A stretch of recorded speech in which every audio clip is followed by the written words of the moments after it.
नमस्कार मित्रांनो, मी संजू ठावरी तुमचं स्वागत करत आहे रंग लोककलेच्या चॅनलमध्ये. तर मित्रांनो, रंग लोककलेच्या या चॅनलवर एक आम्ही कार्यक्रम चालवला आहे, त्याचं नाव आहे रंग शाहिरीचा. आणि या रंग शाहिरीच्या कार्यक्रमामध्ये अनेक शायरांची आम्ही मुलाखत घेतो. तर आज सुद्धा आपल्यामध्ये असं एक व्यक्तिमत्व आहे की ज्यांनी कम वयामध्ये प्रसिद्धी मिळवली आहे. जेव्हापासून या क्षेत्रामध्ये त्यांनी पहिलं पाऊल टाकलं तेव्हापासून आतापर्यंत त्यांनी मागे फिरून पाहिलं नाही. तर असेच एक आपल्यामध्ये नवतरुण शाहीर आहेत, शाहीर सूरज ब्रह्माजी नवघरे. तर यांच्याकडून आपण काही शायरी क्षेत्राबद्दल काही गोष्टी जाणून घेऊ आणि काही आपल्या देशाबद्दल काही विचार जाणून घेऊ. तर नमस्कार साहेब. नमस्कार. तर आपल्याबद्दल काही माहिती सांगा. माझं नाव शाहीर सूरज ब्रह्माजी नवघरे, मुक्काम खंडाळा, तहसील पारशिवनी, जिल्हा नागपूर येथील मी रहिवासी आहे. आणि मी या शाहीर या लोककलेचा एक शाहीर म्हणून या क्षेत्रामध्ये कार्यरत करत आहे. जी हा. तर तुमची शाहिरीची सुरुवात कशी झाली? शाहिरीची सुरुवात म्हणजे जवळजवळ मला आता हे क्षेत्रामध्ये दुसरं वर्ष चालू आहे. जास्त मला एक्सपिरियन्स नाही आहे, पण मागच्याच वर्षी मी पहिला कार्यक्रम केला डोंगरगावला. जी. तिथून माझी शाहिरीची सुरुवात झाली आणि 1 वर्ष मी बाबाच्या पार्टीमध्ये राहिलो बस. अच्छा. हा. तुम्ही तुमच्या पार्टीला क्रांती ज्योती हे नाव दिलं. हा. क्रांती ज्योती देण्याचं कारण काय? क्रांती ज्योती म्हणजे ज्योतिबा फुले आणि सावित्रीबाई फुले नसते तर आपल्याला शिक्षण मिळालं नसतं. म्हणजे मला काय आणि सर्वांना काय. आणि शिक्षण हे वाघिणीचं दूध आहे, बाबासाहेब आंबेडकरांनी नेहमी सांगितलं आहे. जर मी शिक्षित नसतो तर माझ्याकडे डेअरिंग नसते तर मी कुठे बोललो नसतो. आणि म्हणून मी त्या पार्टीला क्रांती ज्योती म्हणून नाव दिलं, माझ्या क्रांती ज्योती कलंगी मंडळ. हे त्या मागचं कारण आहे. सावित्रीबाई फुले आणि ज्योतिबा फुले हे मुख्य भाग. हा. तुमचं शिक्षण किती? माझं हॉटेल मॅनेजमेंट मध्ये माझी डिग्री आहे. हे माझं एज्युकेशन 12th माझं सायन्स झालं आहे. आणि अजून कम्प्युटर क्लासेस वगैरे ते भरपूर काही त्याच्यामध्ये इन्व्हॉल्व आहे बस. अच्छा. तुम्ही म्हणता की हॉटेल मॅनेजमेंट केलाय तुम्ही, मग शाहिरीमध्ये वळण्याचं कारण काय? शाहिरीमध्ये वळण्याचं कारण प्रश्न खूप छान आहे. कमवायचं केव्हा आणि शिकायचं केव्हा हे वेळ नाही, ही परिस्थिती सांगते. जी. परिस्थिती महत्वाची असते. माझं स्वप्न खूप मोठं होतं की मला आउट ऑफ कंट्री ड्युटीसाठी जायचं होतं. जी. आणि त्या काळामध्ये कोरोना लागला. जे मदत पाहिजे होती ते मदत नंतर ते प्रोव्हाइड नाही मिळू शकली परिस्थितीमुळे. त्याच्यामुळे मग मी ह्या शाहिरीकडे वळलो. हा मुख्य भाग आहे त्यामागचा, नाही तर मला याच्यामध्ये इंटरेस्ट नव्हता. अच्छा. तुमचे बाबा जे आहेत तुमचे गुरु, तर तुमच्या शाहिरीमध्ये त्यांचं कितपत योगदान आहे? योगदान म्हणजे असं आहे की त्यांची तर पहिली अशी इच्छा होती की तू शिकला तर तू ड्युटी कर, माझ्या वडिलांची. पण आज मी हक्काने म्हणतो की माझा बाप जर नसता तर मी शाहीर नसतो झालो. त्या माणसाने मला एवढा सपोर्ट केला की तो एक परमेश्वर आहे माझ्यासाठी. शाहिरी म्हणा अथवा कोणताही विषय म्हणा, तटस्थ माझ्या पाठीशी नेहमी. की कधी मी नर्वस बी झालो, कधी माझा कॉन्फिडन्स लेवल डाऊन बी झाला, तरी माझा बाप हा माझ्यासाठी एनर्जी हाऊस आहे, माझ्यासाठी पॉवर हाऊस आहे. कधी पण अर्ध्या रात्री म्हणा, दिवसानी म्हणा. आणि म्हणून असा बाप मी मिळवला हे माझं खूप मोठं सौभाग्य आहे. आणि मी ऑन माईक सांगत आहे की खूप आभार माझ्या बाबाला मी देऊ इच्छितो की हा सूरज जर हा समाजाला भेटला किंवा या क्षेत्राला लाभला, हे बाबा तुमची देण आहे. आणि म्हणून पप्पाजी खूप थँक्यू. अच्छा. तुमच्या गावामध्ये अनेक शाहीर आले, प्रोग्राम झाले, पण तुम्ही त्याच गावचे शाहीर. तुम्हाला तुमच्या गावाने एक्सेप्ट केलं का मग शाहिरी? बिलकुल. म्हटलं गावानी माझा संघर्ष खूप आहे माझ्या गावामध्ये. संघर्ष खूप केला मी गावात. आणि संघर्ष अगर तुमने भेद दिया तो तुमको मंजिल हासिल होती, एक म्हण आहे. आणि म्हणून एक जिद्द होती का या गावाचं नाव कुठं ना कुठं जिल्ह्यामध्ये पोहोचलं पाहिजे. माझ्या गावात प्रेम आहे माझ्या गावातील लोकांचं. आणि चाहते लोक आहे, जे बिचारे काय काय लोक जे मच्छीचा व्यवसाय करतात, ते लोक सुद्धा स्वतःचं पेट्रोल जाळून माझी गंमत पाहिली येते, कारण की हा आमचा सूरज आहे, हक्काचा आहे बा आमचा. आणि त्यांची मला पाहून अशी वाटते की नाही, हा खंडाळा गावाचं नाव जिथपर्यंत पोहोचवता येईल मला तिथपर्यंत पोहोचलं पाहिजे, हे जिद्द राहील माझी शेवटपर्यंत. बस एवढंच बोलू इच्छितो. म्हणजे थोडं का होईना आमच्या गावाचं तुम्हाला शाहीर बनवण्यामध्ये योगदान आहे. हा, योगदानच म्हणा लागेल. संघर्ष जिथं आला बिलकुल, तर माणसाने तो पॉझिटिव्हली घेतला पाहिजे. जरी क्रॉस जरी आला कुठं, म्हणजे विरोध जरी आला तरी तो माणसाने पॉझिटिव्हली घेतला पाहिजे, की आपल्याला इथून कसं जाता येईल, तो रस्ता आपल्यासाठी मिळतो. आणि म्हणून बस हेच माझ्या गावाचं नाव होत आहे, हेच माझ्यासाठी अतिशय गर्वाची गोष्ट आहे. बरेचसे शाहीर आध्यात्मिक मध्ये शायरी करतात, तर तुमची आवड नेहमी मी बघतो ऐतिहासिक आणि वैज्ञानिक याच्यामध्ये आहे. हे तुम्हाला कितपत सही वाटते? योग्य आहे. प्रेझेंट मध्ये जे चालू आहे ते लोकांसमोर मांडलं तर अतिशय सुंदर गोष्ट आहे. जी, पास किसने देखा. जी, पण आत्मगुरु प्रचिती, शास्त्र प्रचिती, गुरु प्रचितीने शायरी होत असते. पण माझा मोस्ट इम्पॉर्टंट जो भाग आहे तर हा महत्वाचा खूप वाटते मला. फुले शाहू आंबेडकर छत्रपती विचारधारा जी विज्ञान पीडित, विज्ञान युगाले पकडून आहे, तर ते समाजासमोर मांडताना मला गर्व महसूस होते की ते महापुरुषांनी भारताला स्वातंत्र्य मिळवून दिलं, आणि त्यांचेच विचार, त्यांचे प्रश्न जर लोकांपुढे मांडले तर त्यांचं कर्तव्य काय होतं हे समाजाला समजेल. त्यामुळे मी हे विचारधारा लोकांसमोर मांडतो. अच्छा, हा माझा मुख्य ध्येय आहे. अच्छा, तुम्हाला आध्यात्मिक हे ज्ञान तुमचे गुरु जे तुमचे वडील आहेत बरोबर त्यांच्याकडून मिळालं. तर हे जे फुले, शाहू, आंबेडकर, छत्रपती यांची जी विचारधारा आहे हे मिळवण्यासाठी तुम्ही काय करता?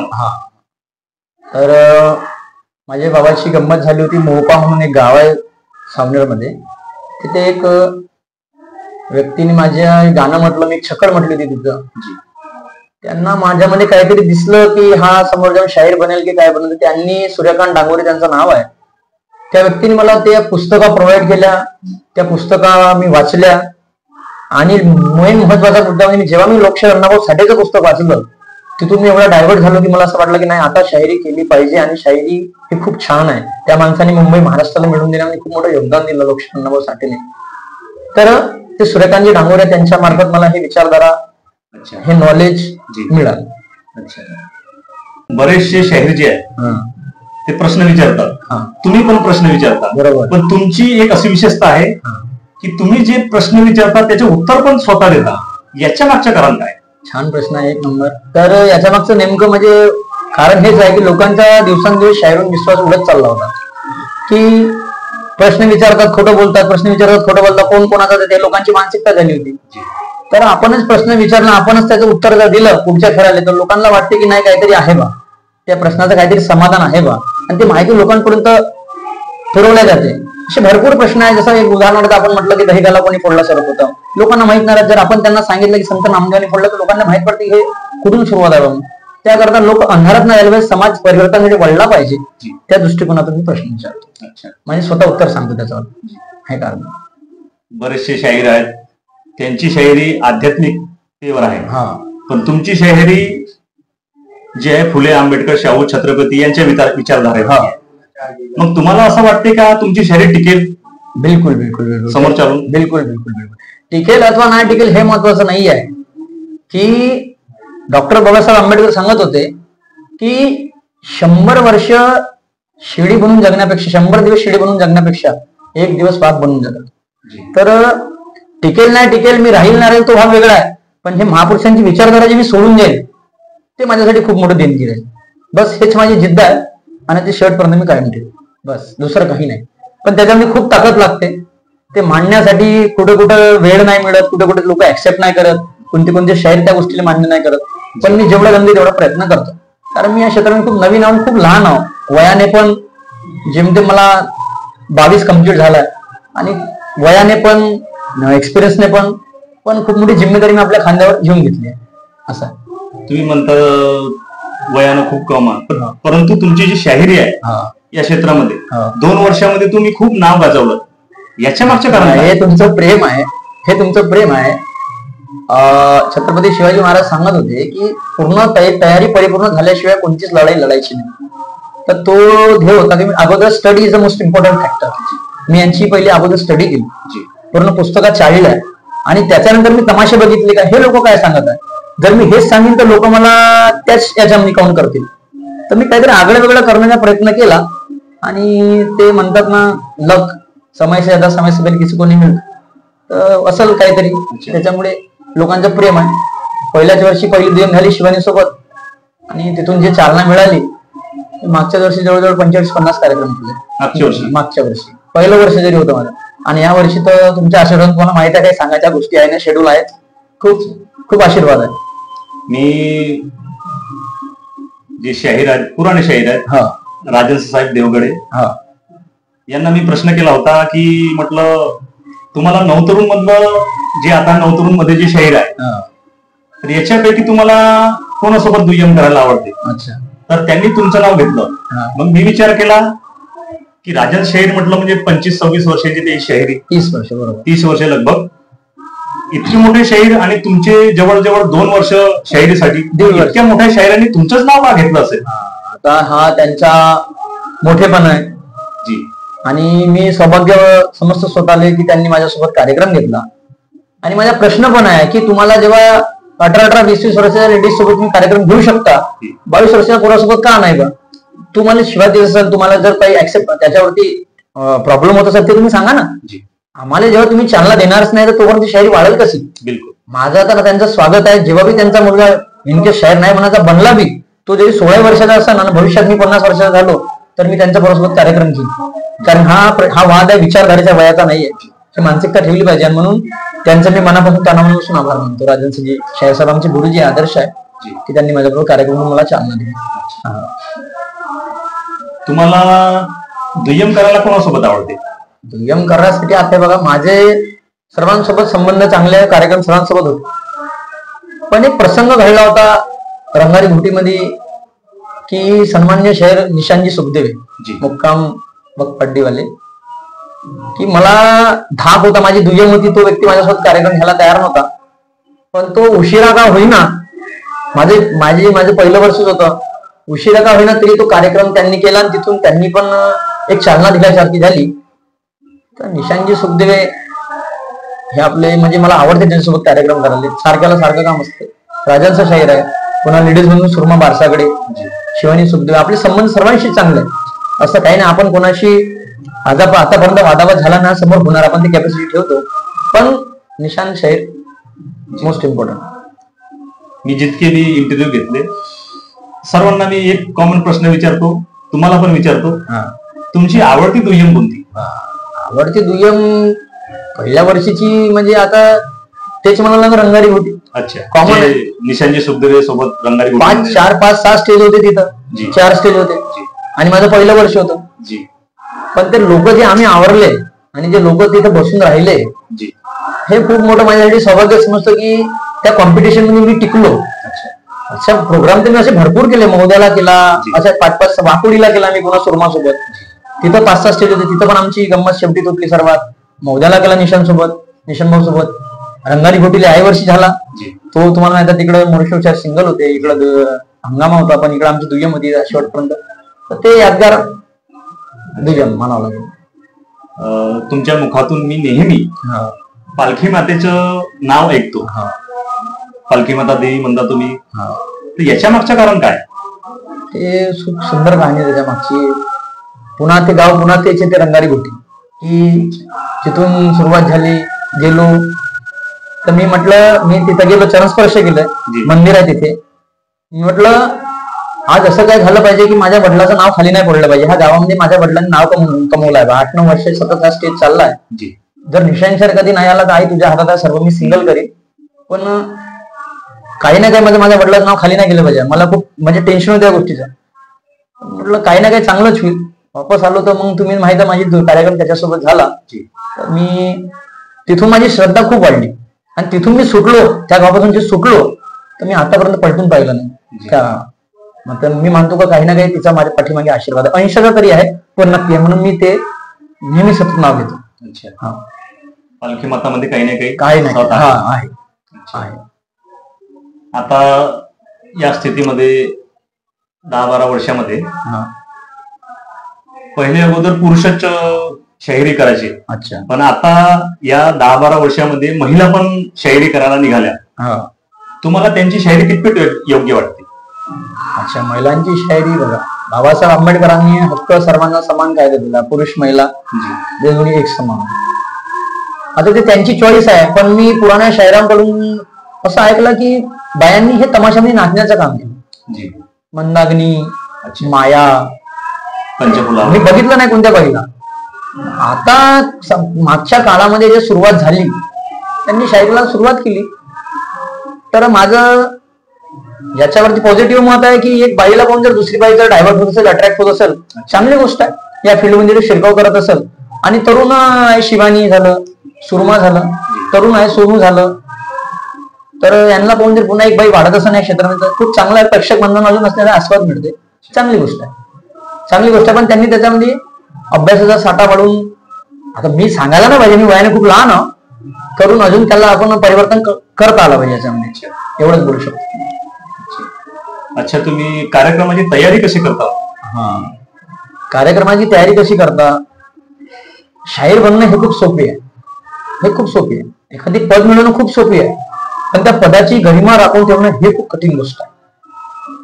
उदाहरणार्थ, आज मी शाहीर सुरत आहे, ठीक आहे, एकदा माझा कार्यक्रम चांगला झाला, लोक माझ्याकडून दैनंदिन तेच अपेक्षा ठेवते की आम्हाला तसाच कार्यक्रम पाहिजे.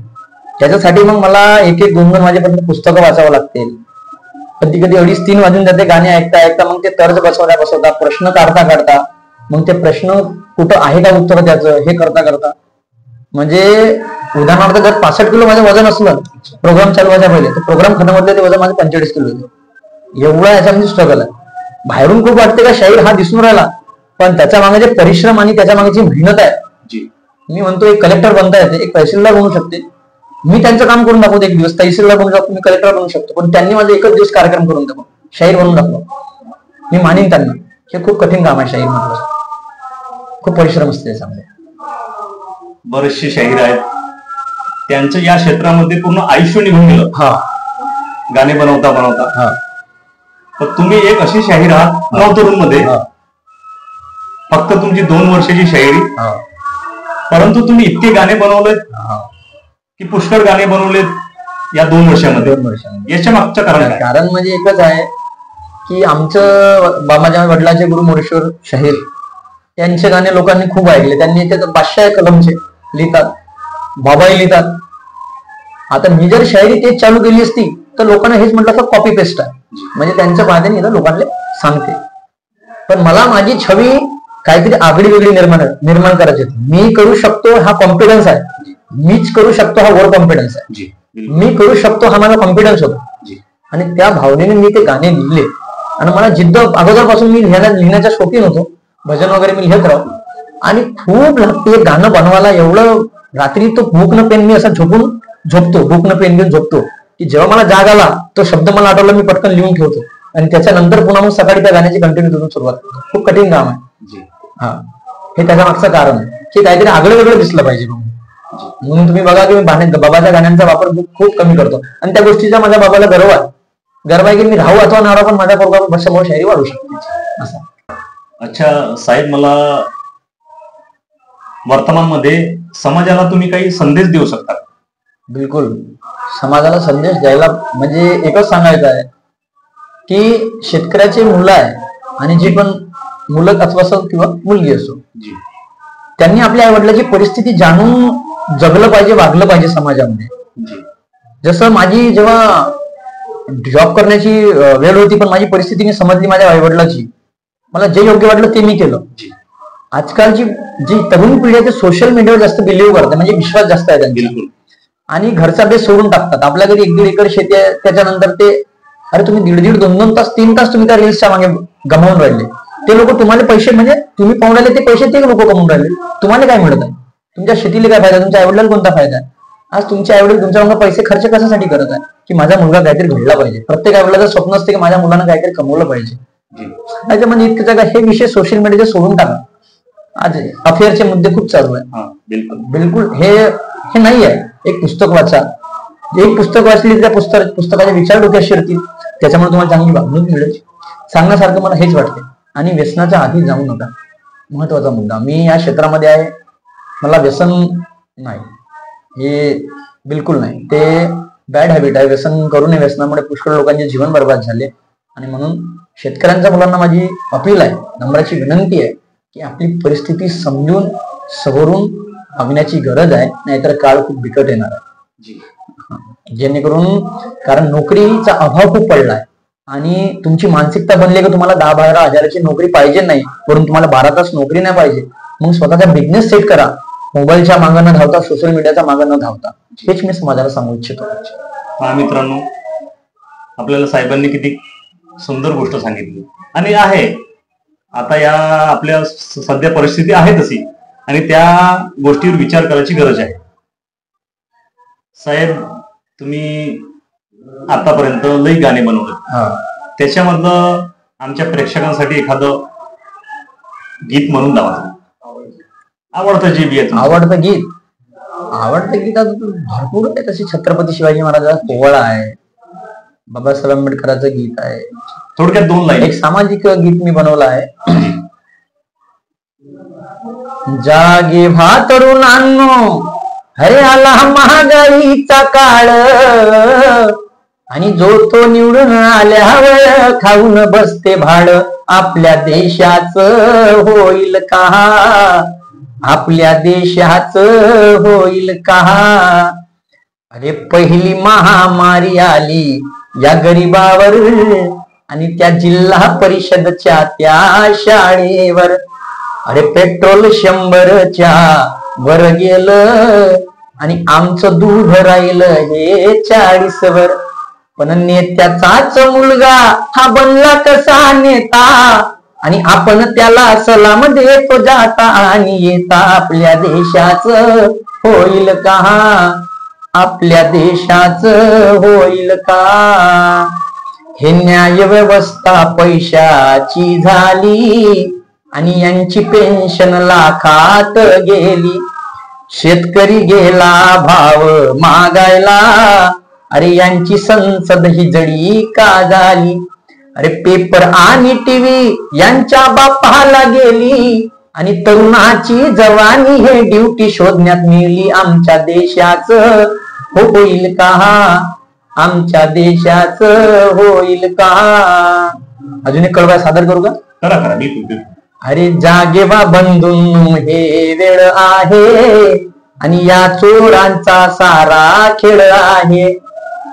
अरे बहुजनाचे किती हाल आहे, अरे हे भ्रष्टाचारी माल आहे. अरे गुरु ब्रह्मा म्हणे आपल्या मुलांना शिकवा, आणि शाहीर सूरज म्हणे यांची जागा यांना दाखवा. आपल्या देशाचं होईल का, आपल्या देशाचं होईल का. हा मित्रांनो, आहे परिस्थिती आहे तशी, याच्यावर सुद्धा विचार करण्याची गरज आहे. तर मित्रांनो, मी साहेबांकडे गेलो आणि साहेबांना म्हटलं, दादा मला तुमची 10 मिनिटाची मुलाखत हवी. तर दादा म्हटलं, हे 10 किंवा 15 मिनिटाची होऊ शकते, आम्हाला देता का? तर दादांनी आम्हाला नाही म्हटलं. या म्हणे दादा. बिलकुल का नाही म्हणू. जर मला पाहून जर कोणी इन्स्पायर होत असेल आणि त्याची जर इंटरेस्ट या शायरीकडे वळत असेल, जरी नाही करण्याचा जरी असेल, त्याला बघण्याचा जरी इंटरेस्ट लागला शायरी मार्फत, मला चांगला ना. 2 लोक जर विचार आमचे ऐकत असेल शायर लोकांचे, अतिशय. म्हणून मी हक्काने आणि गर्वाने मी समस्त शायर लोकांना विनंती करतो, जर माझा व्हिडिओ तुम्ही पाहत असाल, हे लोक जर तुमच्यापर्यंत पोहोचले तर नक्की तुम्ही आपली मुलाखत द्या. तुम्हाला कळलं पाहिजे, लोकांना कळलं पाहिजे की आपल्या मागं काय परिश्रम आहे आणि आपल्याला किती मेहनत घ्यावी लागते. त्याकरता सर्वांना माझी नम्रची विनंती. धन्यवाद. तर आम्ही त्यांच्याकडे गेलो तर आम्हाला त्यांनी नाही म्हटलं. तर चॅनलला सबस्क्राईब करा, व्हिडिओला लाईक करा, शेअर करा, आणि आणखी कोणत्या शायरांची तुम्हाला मुलाखत बघायला आवडेल तर मला कमेंट करा.